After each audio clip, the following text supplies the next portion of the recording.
Hello, so today we are going to talk about complex numbers. So a complex number is a number of the form z is equivalent to a plus ib, where the imaginary unit is defined as I is square root of is equal to square root of negative 1, and I squared is equivalent to negative 1. As you can see, a here is the real part and b is the imaginary part. So the convention here is that the real part is always written before the imaginary part. This is the real part again, and this is the imaginary part. So in electrical engineering or in field of ECE, the case I, this I here, represents a time-dependent current. So it is their convention to use the symbol J as a unit. It is also used in vector calculus. So we now proceed to the complex plane. So a complex plane or number can be visualized in two-dimensional number line, known as the Argand plane. This is called the Argand diagram, Argand plane. It is similar with the Cartesian plane. The only difference is that the y here is the imaginary part. Let's name that IM. Imaginary part, and RE here is the real part. Instead of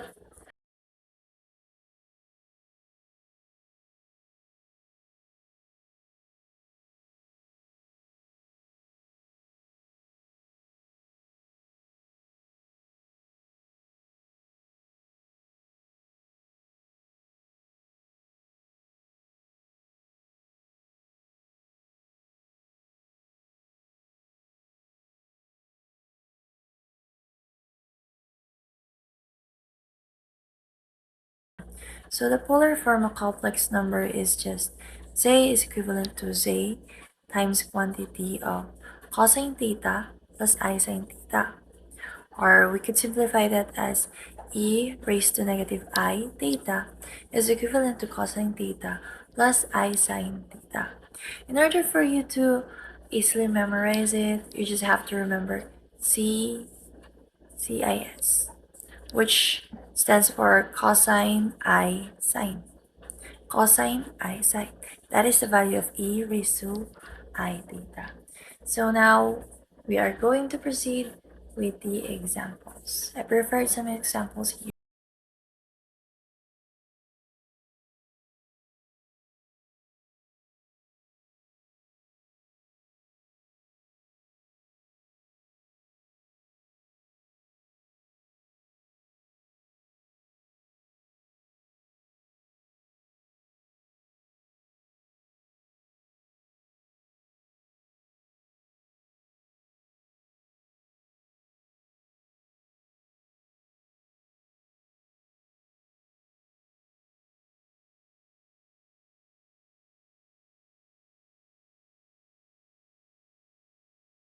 I times negative 5 is equal to negative 35i.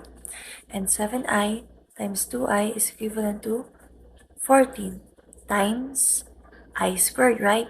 So instead of writing I squared here, since the standard, again, let me remind you, the standard is just raised to 1.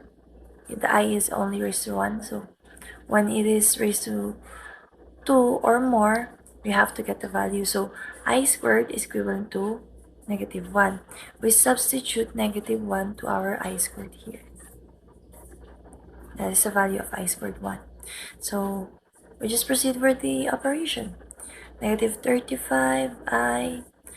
Of course, we are going to put the real number before the imaginary part. So negative 14 minus 35. It's easy as that.